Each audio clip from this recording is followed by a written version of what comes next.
Bismillahirrahmanirrahim. Assalamualaikum warahmatullahi wabarakatuh. Perkenalkan, nama saya Muhammad Ilman Nizamiar. Di sini saya akan mengawali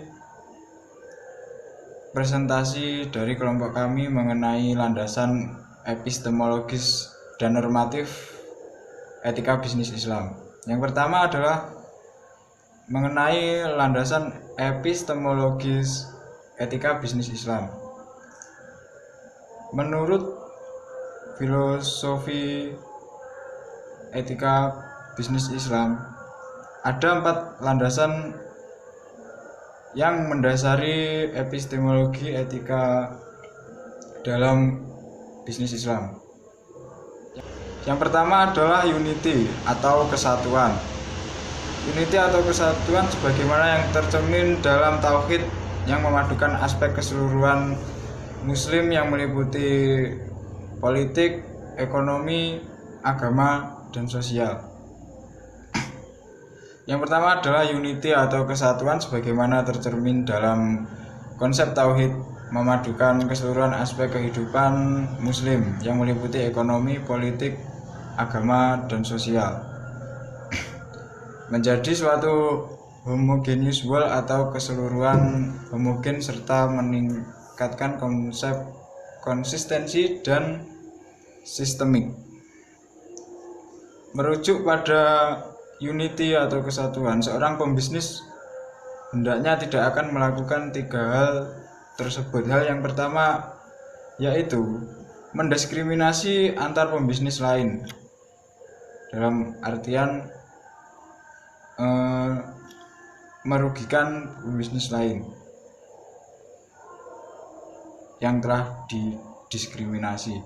Dan yang kedua adalah terpaksa atau dipaksa untuk melakukan hal yang tidak etis dalam bisnis Islam.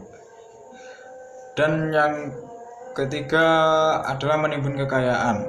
Menimbun kekayaan adalah hal yang harus dihindari oleh seorang muslim dalam berbisnis Islam, karena kekayaan sesungguhnya adalah amanah dari Allah Subhanahu wa taala. Dan yang kedua adalah keseimbangan atau equilibrium. Keseimbangan merupakan dimensi horizontal ajaran Islam terkait dengan keseluruhan harmoni dalam alam semesta. Seperti sebagaimana firman Allah Subhanahu wa taala yang berbunyi, "Kami ciptakan segala sesuatu menurut ukuran."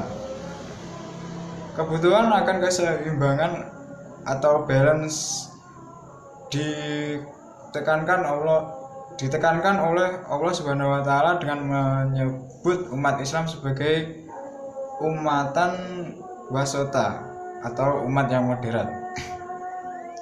Lebih jauh, prinsip keseimbangan ini diterapkan pula dalam konteks bisnis. Allah Subhanahu wa taala memperingatkan pengusaha muslim untuk menghindari praktek bisnis yang bertentangan dengan prinsip yang ada dalam Al-Qur'an.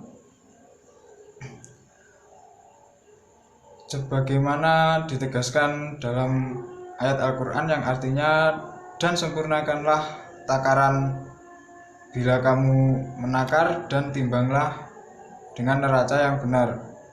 Itulah tindakan terbaik dan paling bermanfaat akibat akhirnya." Yang dimaksud di sini adalah kita sebagai muslim dalam berbisnis Islam hendaklah moderat, tidak ke kanan atau tidak ke kiri, artinya ada di tengah-tengah atau harus seimbang. Assalamualaikum warahmatullahi wabarakatuh. Di sini saya akan menjelaskan bagian nomor 3, yaitu free will atau kebebasan. Manajemen Islam mempersilahkan umatnya untuk menumpahkan kreativitasnya dalam transaksi bisnis selama masih memenuhi hukum ekonomi Islam.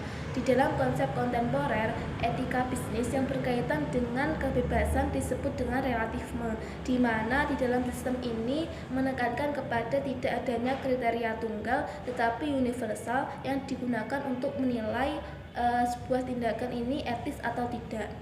Kemudian yang nomor 4 yaitu responsibility atau tanggung jawab. semua keputusan seorang pemimpin harus dipertanggungjawabkan oleh orang yang bersangkutan. Di dalam konsep kontemporer yang berkaitan dengan tanggung jawab, yaitu konsep hak, di mana dalam sistem ini menekankan kepada nilai kebebasan, tetapi Islam menolak kebebasan tanpa adanya tanggung jawab, sehingga manusia yang telah mengambil keputusan harus mempertanggungjawabkan apa yang telah diputuskannya. Yang B yaitu landasan normatif etika bisnis Islam. Etika dalam Islam memegang dan mengacu pada dua sumber, yaitu yang pertama Al-Quran dan yang kedua yaitu sunnah atau hadis Nabi. Dalam konteks ini dapat dibagi menjadi 4 landasan. Yang pertama yaitu landasan tauhid atau kesatuan, yang kedua yaitu landasan keseimbangan, yang ketiga yaitu landasan kehendak bebas, dan yang keempat yaitu landasan penanggung-jawaban. Yang pertama yaitu landasan tauhid atau kesatuan. Tauhid merupakan konsep serba eksklusif dan inklusif. Dari konsep ini maka Islam menawarkan keterpaduan agama. Atas dasar pandangan ini, maka pengusaha muslim dalam menjalankan aktivitas bisnisnya harus memperhatikan 3 hal. Yang pertama yaitu tidak diskriminasi, yang kedua Allah yang paling dicintai dan yang paling ditakuti, dan yang ketiga yaitu tidak menimbun kekayaan atau serakah, karena hakikatnya kekayaan merupakan amanah Allah. Dan yang kedua yaitu keseimbangan atau keadilan. Ajaran Islam berorientasi pada terciptanya karakter manusia yang memiliki sikap dan perilaku yang seimbang dan adil dalam konteks hubungan antara manusia dengan diri sendiri, antara manusia dengan lingkungan, dan lain sebagainya. Dalam Al-Quran juga dijelaskan dalam surat Al-Furqan ayat 67 hingga 68. Kemudian yang ketiga yaitu kehendak bebas. Manusia sebagai khalifah, manusia sebagai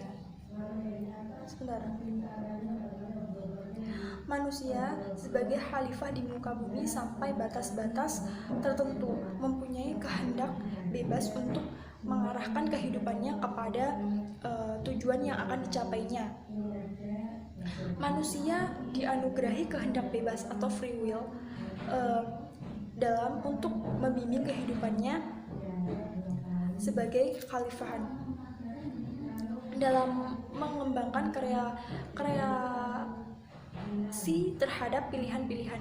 Ada 2 konsekuensi yang melekat, yang di satu sisi ada niat dan konsekuensi buruk, dan di sisi lain juga ada niat dan konsekuensi baik. Kemudian konsekuensi baik dan buruk sebagai bentuk resiko dan manfaat yang bakal diterimanya yang dalam Islam berdampak pada pahala dan dosa.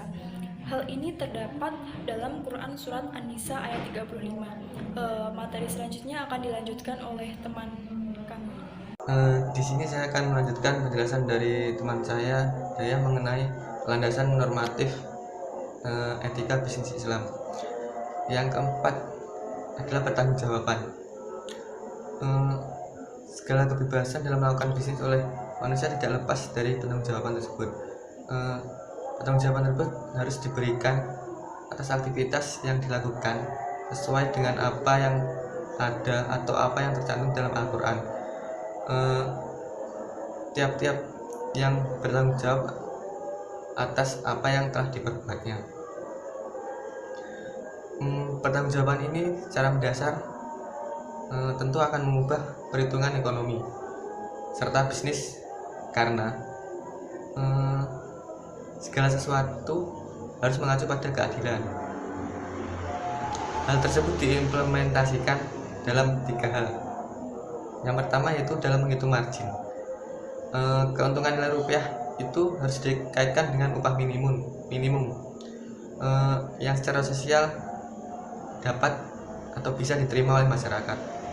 Yang kedua adalah ekonomis return. Bagi pemberi pinjaman modal, tentu ini harus dihitung berdasarkan pengertian yang tegas, bahwa besarnya tidak dapat diramalkan dengan probabilitas 0, serta tak dapat dahulu ditetapkan atau tidak dapat, atau secara seperti sistem bunga tersebut. Yang ketiga adalah Islam melarang semua transaksi aligotoris yang dicontohkan dengan istilah gharar ataupun bisa disebut dengan penipuan. Apabila seseorang muslim tersebut memiliki perilaku yang tidak etis, ia tidak dapat menyalahkan tindakannya pada persoalan tekanan bisnis, ataupun setiap orang juga berperilaku tidak etis. Ia harus memikul tanggung jawab tertinggi atas tindakannya sendiri atau perilakunya sendiri tersebut. Dalam hal ini Allah berfirman, kullu nafsin bima kasabat zahina, yang artinya tiap-tiap diri bertanggung jawab atau tiap-tiap diri bertanggung jawab atas apa yang telah diperbuatnya. Oleh sebab itu konsep ini berkaitan dengan konsep kesatuan, keseimbangan, serta kehendak bebas. Semua kewajiban tersebut harus dihargai secara moral, kecuali moral yang salah. Lalu yang kelima adalah ihsan, atau juga bisa disebut dengan kebenaran. Kebajikan dan kejujuran dalam konteks ini selain mengandung makna kebenaran, lawan dari kesalahan, mengandung pula dua unsur, yaitu kebajikan dan kejujuran. Dalam konteks ini bisnis kebenaran dimaksudkan sebagai niat, sikap serta perilaku yang benar, meliputi proses akad atau transaksi, proses mencari atau memperoleh komoditas, perkembangan, maupun dalam proses upaya meraih ataupun menetapkan keuntungan. Tentu dengan prinsip ini, kebenaran ini, maka etika bisnis Islam sangat menjaga dan dapat berlaku preventif terhadap kemungkinan adanya kerugian, serta salah satu pihak yang melakukan transaksi, kerjasama, ataupun perjanjian dalam bisnis. Demikian presentasi dari kelompok kami. Apabila ada kurang lebihnya, saya mohon maaf. Wassalamualaikum warahmatullahi wabarakatuh.